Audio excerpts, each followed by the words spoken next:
What is going on, everyone? Breeze is back with another video. We're starting off here with a quick little couple highlights. This is the preseason final cuts and stats, and I do want to point out first I'm using my controller mic, so it might not be that well, my mic today, but this is just a quick video to get the highlight. Here's a few highlights from the last game. I don't know why I wasn't thinking about saving highlights from the other two games, but this is from the last game. There's two of them here, and then there's a few at the end. But we ended up going 1-2 in the preseason. We lost that game to the Cardinals. We lost the first game and then won our second. And I tried to get as many people as I could opportunities to get some playing time, but sometimes some players get more than others. Also, in the preseason, I don't really run the ball as much as I should. So take the passing stats a little bit more. As you can see, 3 quarterbacks passed for 250 yards plus. Those are our main 3. Yes, Mac Jones had 7 interceptions. It was my first time playing against the computer on these sliders on next gen, so we were struggling early on. But he ended up going 2 touchdowns. One of them you saw to Odell Beckham at the start there, and he is still going to be our starting quarterback. He definitely could change. Dalton was pretty good when he was out there. Bailey Zappi, he got the most time because he was our third string, and I wanted to see where he was at. And Jack Cohn also did well. The other 2 quarterbacks we had did not play. Ramondre Stevenson rushed for over 100 yards on 30 carries. He was not really my focus point. He was going to be the starter no matter what. We had Murray as a backup. Most likely keeping Ty Johnson as a backup. I think I ended up keeping all running backs. We'll see when we cut. But you see all the running stats. Like, not much happened. You'll see our leading receivers were actually Kenny Golladay and J.J. Arcega-Whiteside. 2 guys that I have a lot of promise in. Golladay, he's been falling off since his time in Detroit, so I signed him on a cheap deal. Obviously, Odell Beckham only had 7 catches, but I didn't really target him too much. I didn't want to get him hurt before the season started. And you'll see with a lot of these guys, I just did not want hurt before the season started. So that's why you see some of our starters playing less than some of our bench guys or our rookies, because I just didn't want anyone hurt. You'll see all the sacks allowed by Onwenu. Always mess up his name. So our leading tackler was rookie corner Darrell Patterson, who was playing mostly in the slot, and I believe that's going to be his day 1 role. I think he's going to start in the slot. He made a lot of good tackles, had great plays. Granted, like no deflections, no picks, or 1 deflection and no picks, but he did get a sack on a blitz. I think that ended up being a safety, to be honest. Not exactly sure.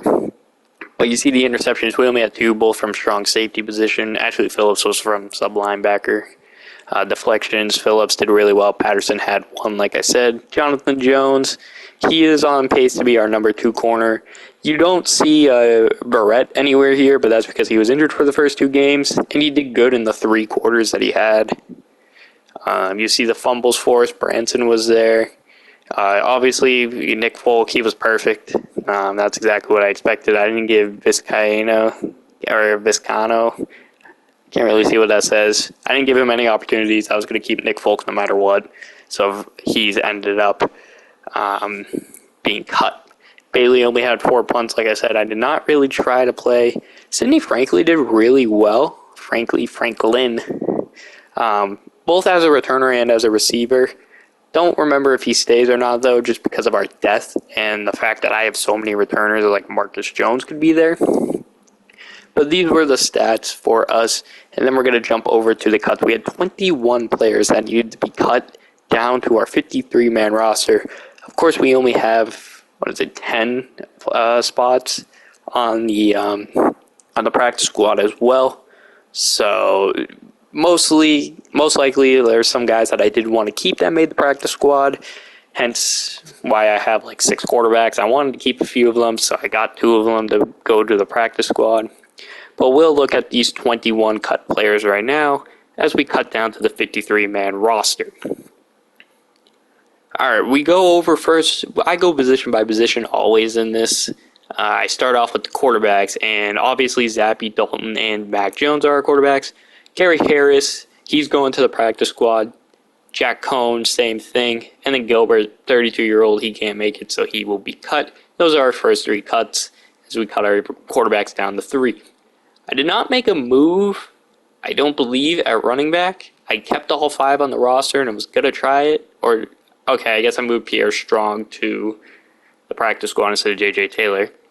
Maybe I wanted to keep a halfback just in case I wanted to move one to fullback, but we'll see how the season plays.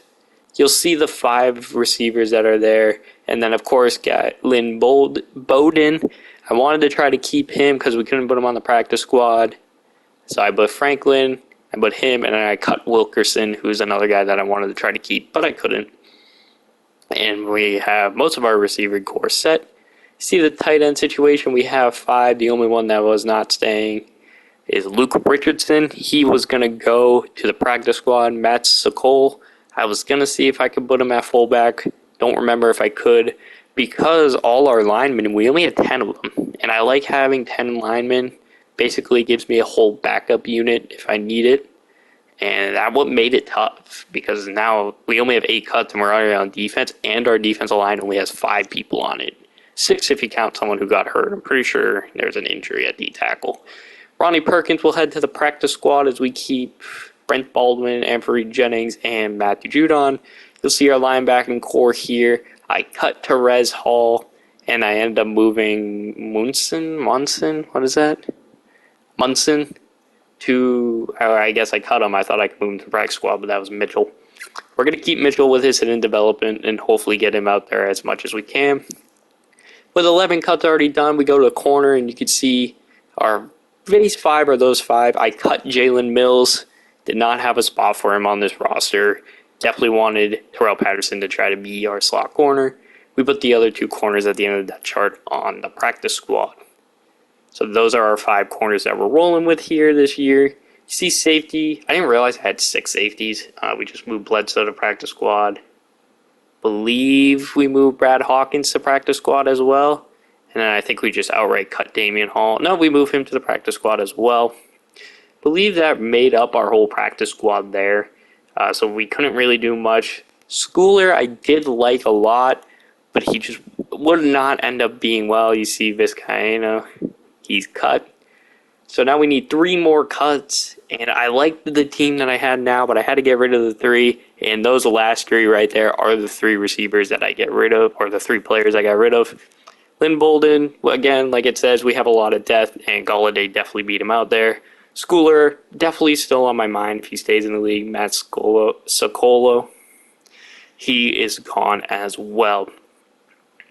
And then I believe I go to look at my roster at tight end, because I wanted to see if I kept Richardson, because I already forgot by this point. I wanted to see if someone could play fullback, and my guess is I'll probably try to put Murray or J.J. Taylor there. J.J. Taylor is 5'5", so it would be a little hard to put him there. But I don't have a fullback, and only having 3 tight ends, I don't want Jonnu Smith, because again, he's on the trade block. J.J. Arcega-Whiteside, he's clearly not a fullback. But that was our squad. We're an 83 overall offense, an 81 defense, capping out at an 81 overall. We only had 1 injury. I forget exactly what it is. We'll go over it in the next episode, which is game 1 of the series.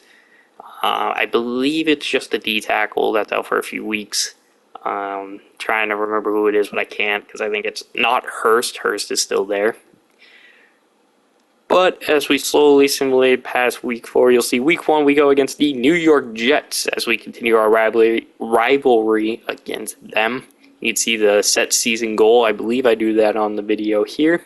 And I'm setting it as making the playoffs because we are New England Patriots, and I will always expect us to make the playoffs no matter what kind of team we have. Do I really think we're going to go far in the playoffs? No. But I want to make the playoffs here, especially in my first season. That would be nice. First season as head coach, make it to the playoffs. With the team that we have, definitely possible. But you can see the first couple weeks up there, we have 3 divisional games and then a game against the Raiders, which should be fun. I'm going to do the camp standout thing right there. But I'm not going to do the opening day keys and stuff like that until next episode. And you see it's just Christian Barmore, which is someone I have a lot of high hopes for here.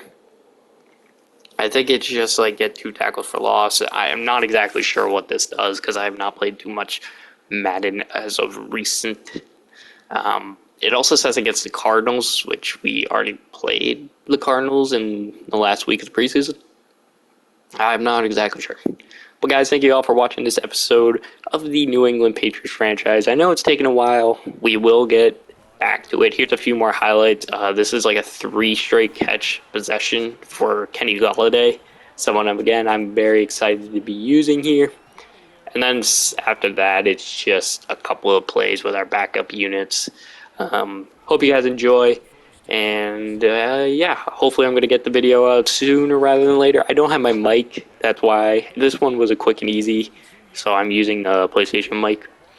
But hopefully soon, probably tomorrow, I'll get my mic back and then I can get game 1 recorded. Until then, though, definitely the next episode's probably, or the next video out's probably going to be a Washington Wizards franchise since I have it edited. Again, I just need to commentate over it. But again, the mic situation. But whatever, we'll just show off these little couple highlights. Guys, thank you all for watching. Until next time, talk to you all later. I'm out. Peace.